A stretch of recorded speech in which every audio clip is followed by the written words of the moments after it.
Analyser les ressources allouées aux secteurs sociaux tels l'éducation, la santé, l'eau et l'assainissement et surtout s'assurer que ces ressources servent aux droits des femmes et des enfants.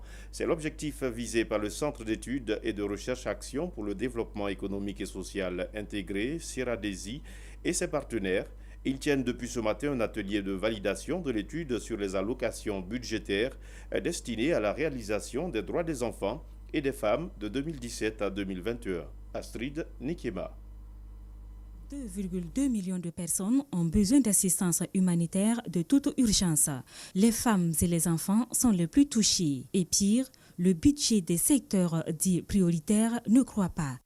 Ces secteurs prioritaires croissent beaucoup moins que l'ensemble du budget de l'État, ce qui est quand même problématique quand on sait que la question sociale dans nos pays. Dans le même temps, on a examiné aussi l'évolution des budgets des secteurs de la sécurité et qui ont connu, j'allais dire, une explosion qui se justifie. Dans cette analyse, on a examiné aussi la situation des femmes et des enfants de façon précise, et qui sont donc deux groupes très vulnérables souvent. Et on a remarqué que les budgets affectés à ces secteurs-là sont très faibles. L'école ne profite qu'aux riches.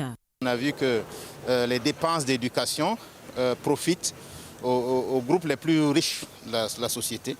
Ce n'est pas les plus pauvres qui bénéficient le plus des dépenses publiques d'éducation. Ça, c'est des éléments qui ressortent dans l'étude. L'objectif donc de cet atelier est de veiller à une meilleure répartition des ressources. Il va falloir développer des initiatives et mener des réflexions pour voir comment on pourrait accroître les ressources des secteurs sociaux, même si ce n'est pas au travers du budget de l'État. Vous savez qu'il y a plusieurs possibilités, notamment tout ce qu'on appelle financement innovant, qui sont des techniques qui permettent de mobiliser des ressources ailleurs pour financer les secteurs sociaux.